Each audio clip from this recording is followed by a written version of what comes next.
Reading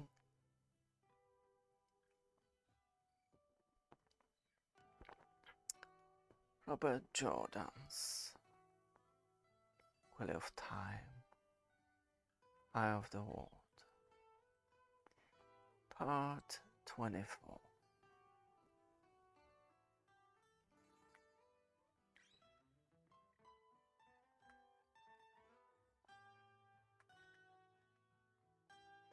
Round and Matt walked until just past the village of Carrisford when Matt finally refused to go any further. So they hopped a fence and burrowed into a haystack for the night. Rand had lost scared of how many haystacks he had slept in since Whitebridge. Heroes in the stories never had to sleep in haystack or under hedges, but it was not easy to pretend anymore that he was a hero in a story, even for a little while. Rand? When do you think we'll make it? Havalon? A long, long way yet, but... Camlin. Do you think we'll make it to Camlin?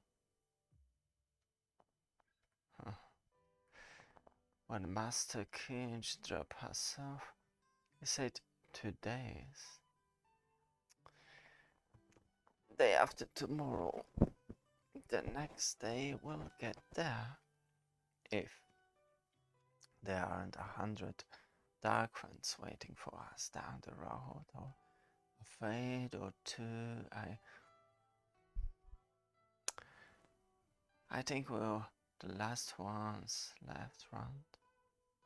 Whatever it's about, it's just 2 of us. Just the 2 of us. Now, just us. Matt, you going to sleep. I suggest you do the same. Just go to sleep. Okay. A corkscrew walk round and Matt at a cruel hour, sending them scrambling out of the haystack.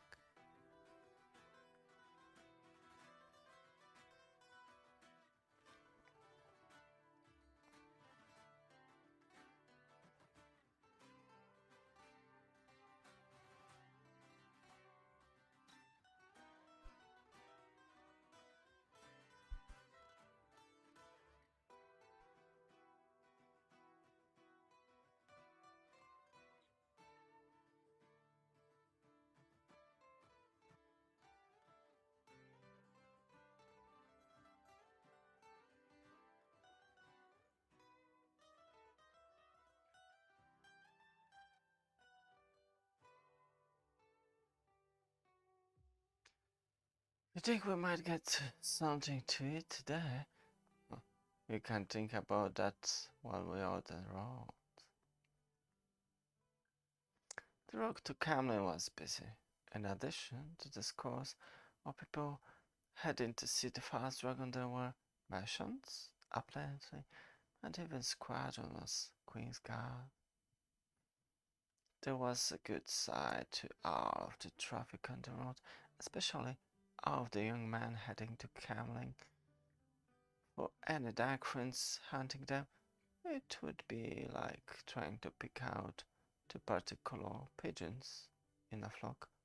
If the Medra on a winter night had not know exactly who it was after, maybe its fellow would do no better here.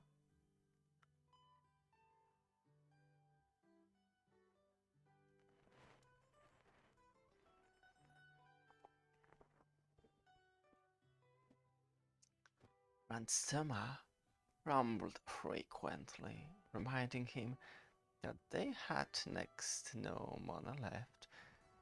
Certainly not for a meal at the prices charged at this close to Camlin. He looked regretfully at the farm they were passing. A man was patrolling the edge of the property with dogs, looking like he wanted nothing more than to let them loose. Not every farm had the dogs out, but no one was offering jobs to travelers, and with no jobs, there was no food.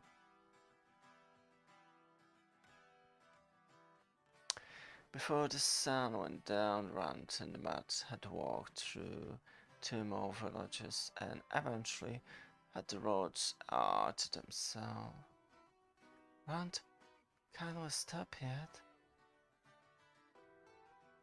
There has to be another haystack around here somewhere. We keep going as long as we can see the road. In the future we go before stopping. The future ahead we can step on the other side of the next town. Oh, come on. Can't we stop now? Or do you want to find an inn and hang out? Sign for the Darkwings? Or fate? The other side of the town. Another mile, that's all. Oh! I'm not walking on the spam. Rand's legs felt like fire, but he made himself take a step and then another. He did not get uneasy, but he kept on. It was late enough for the streets of the village to be empty. 3 most houses have the light on. In at least one window. The inn in the middle of town was brightly lit, surrounded by a golden pool that pushed back the darkness, music and laughter drifting from the buildings.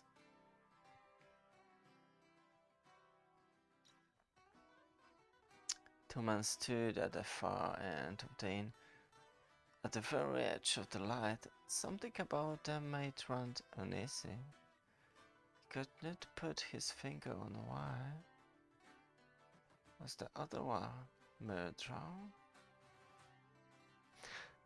Finally, I thought we never. Shh! And watched the 2 men talk until eventually the one was wrapped in darkness, turned away, and the nervous fellow stared back into the light.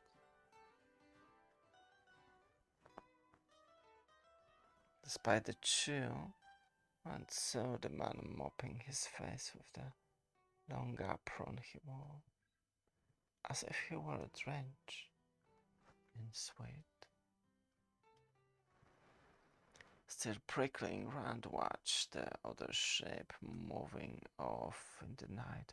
He did not know why, but his uneasiness seems to follow that one, a vouch tingling in the back of his neck, as if he realized something was sneaking up on him. Rand began to think he was getting as foolish as Matt until the form slipped by the edge of the light from a window and Rand's skin crawled.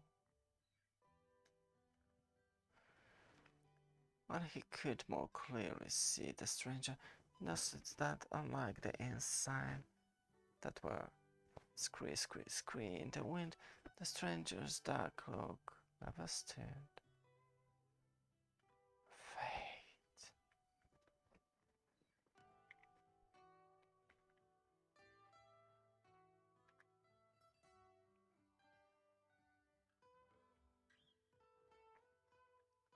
Where? Shh, speak softly. It's gone now, I think.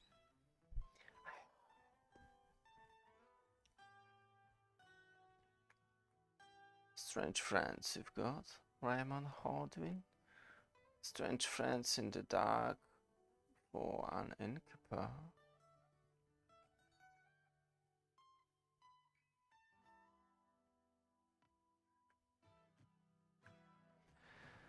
What do you know by that, Almond? Oh, just when I said Haldwin, strange friends. He's not from around here, is he? A lot of old folk coming through the last few weeks. Awful lot of old folk. I know a lot of men, even men from Camlin, not like you carved up along out of that farm of yours. He's from Four Kings, looking for a couple of thieves, young man. They stole a Heron Mark sword from him. A Heron Mark sword? Whew. No wonder he wants it back. Yes, and then, too, my friend's a rich man, a merchant. Yes, a merchant. And they've been stirring up trouble with the men who work for him, telling wild stories and getting people upset. They're dark friends and followers of Loghain, too. Dark friends and followers of the Fast Dragon, and telling wild stories too. Oh, getting up to a lot for young fellows. Did you say they were young? Yes, not yet 20. There's a reward 100 crowns in gold for the two of them. They've sly tongues, those two. The light knows what kind of tales they tell. 22 people against one another. And dangerous, yes, dangerous too. Even if they don't look it, vicious. But stay clear if you think you've seen them. Two young men. One of us saw them both looking over their shoulders. If they're right ones, my friend will pick them up once they're located. Isn't almost as if you know them to look at. I'll know them when I see them. Just don't try to take them yourself. No need for anyone to get hurt. Come tell me. If you see them, my friend will deal with them. 100 crowns for the two, but he wants the pair. I don't even know what I'm telling you. You're still fixed on that full plan of yours, I see. What's such a full plan? There might not be another Fast Dragon to see before I die. Light sent it so, and I'm too old to eat some merchant's dust all the way to Camlin. This way I have to rot myself. I'll be in Camlet bright and eerie tomorrow. To yourself? You can never tell what might be out in the night. I'll remember all alone on the road in the dark. Even if somebody hears you scream, there's no one will in bar door to help. Not those days, Band. Not your nearest neighbor. Huh. If the Queen's Guard can't help the road safe this close to Camlet, then we're none of us safe even in our own beds. If you ask me, one thing the guards could do to make sure the roads are safe would be clap that friend of yours in irons, sneaking around in the dark, afraid to let anybody get a good look at him. Can't tell me.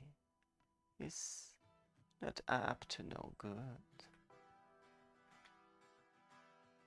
Afraid? You old Oh, if you only knew. I don't know what I'm wasting time on you. Get off with you. Stop cluttering up the front of my place of business. Is Count Camlin mad? Are you thinking what I'm thinking? Are you crazy, Runt? You recognize us for sure. You'd rather stay here with a fade around? How far do you think we'll get on food before it finds us?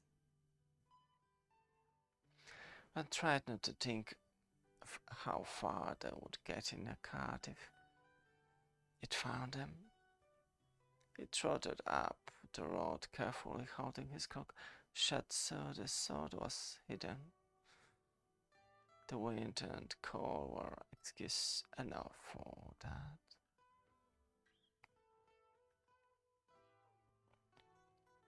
I couldn't help overhearing that you're going to Camlin. Eh?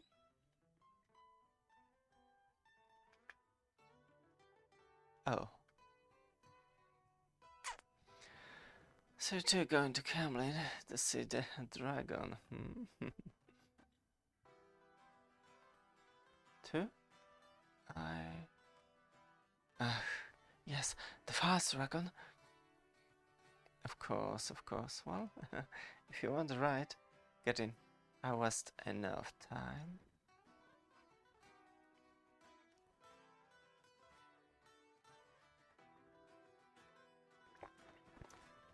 The village faded quickly into the night at the pace Bund set.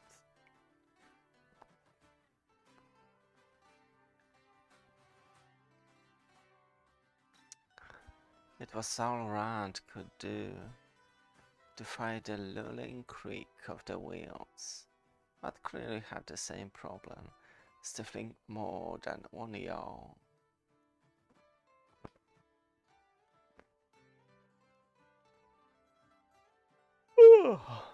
With a fist before staring back out into the dark nerd countryside. It could be out there anywhere. So, have you ever been to Camlin before? Then suppose you have. Well, wait till you see it. The greatest city in the world. Oh, I've heard all about Hillian and Nebudad. Two and daughters. Always some fool thinking I think it's big and better just because it's of somewheres over the horizon, but for my money, Camlin is the grandest there is. Could it be grander? No, it couldn't.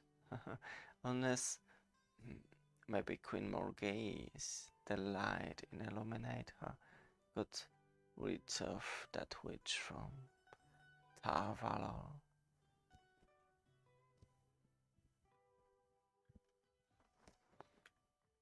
You mean I say die? What else would I mean? Sitting there in the palace like a spider.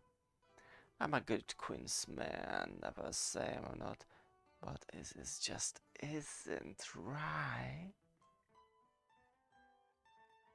I'm not one of those saying Elidas got too much influence over the queen, not me. And as for the fools who claim Elidas really the queen in Albert name, that for them. I guess it's no puppet to dance for any Tar Valor witch. Another Aseda. When Moraine got to Camlin, she might well go to her sister Asedave. The worst happened this Elida? might help them reach Tar Valon. Why not?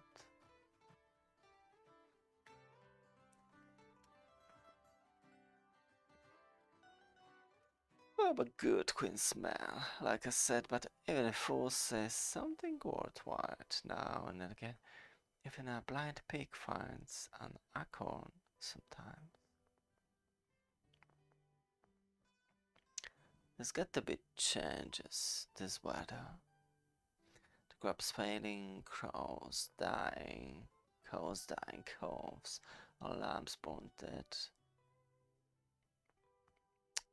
Or with two heads. Blood or ravens don't even wait for things to die. People are scared. They want somebody to blame. Dragons funk tuning up on people's door. Things creeping about in the middle of the night apart, getting burned. Follows around like that friend of holding, scaring people. The Queen's got to do something before it's too late. You see that, don't you? Hmm?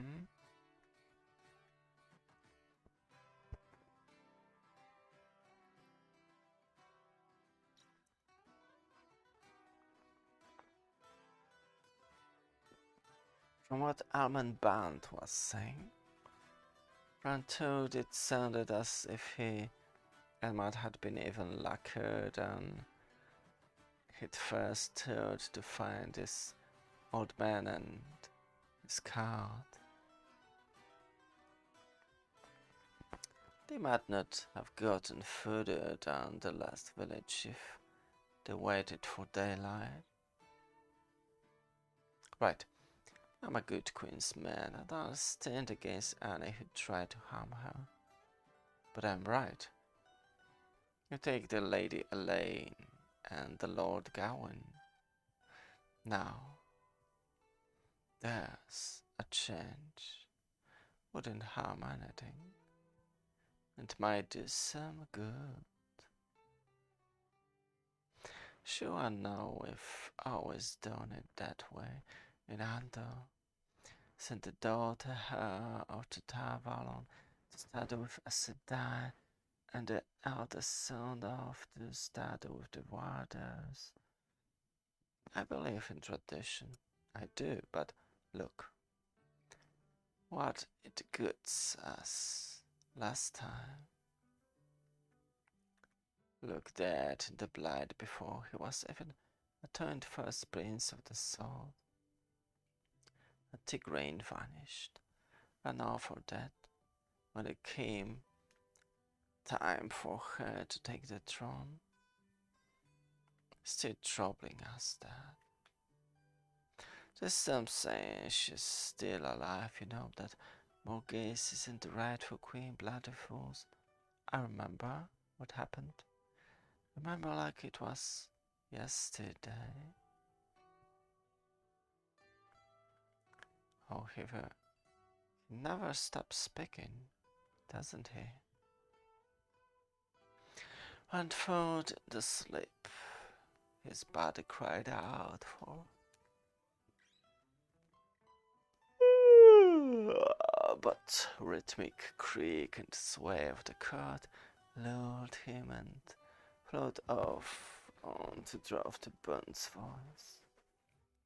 One dream of time, they were at the big oak table in the farmhouse, drinking tea while Tam told him about prince consorts and daughter hairs and the dragon war and Black-Wayard Ailman. Suddenly Rand was in the westward, pulling the makeshift, lit it through the moon-bright night. When he looked over his shoulder, it was Tom. On the litter, not his father.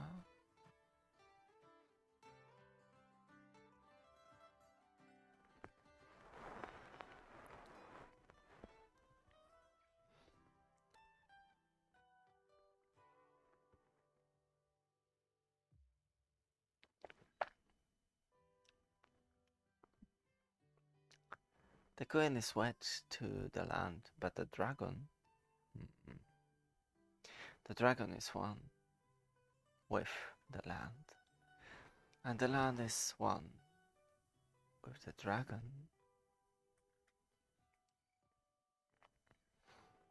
For the background, so afraid coming back, black cloak, undisturbed by the wind, was ghosting silently through the trees. The fate poured on a fistful of tears as it rolled.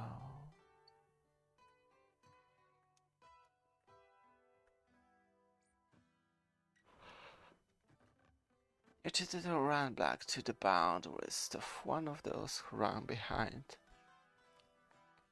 The soundless hoofs, their face blank. With despair, Matt, purring, Egwene.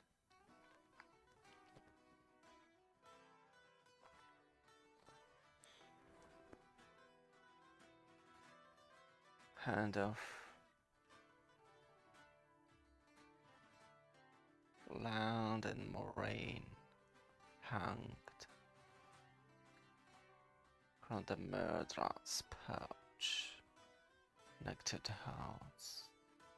Not her? The light blast you, it's me, one. Not her.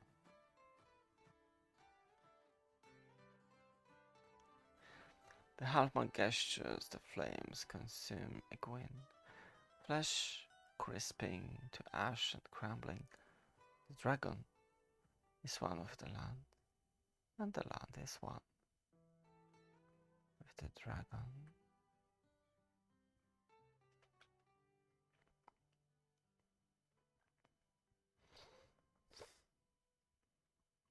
You are mine.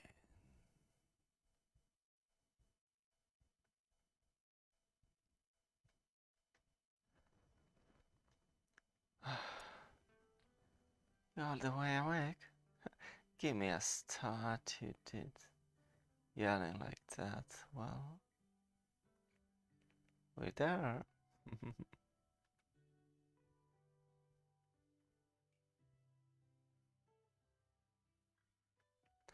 Camlin, the grandest city in the world.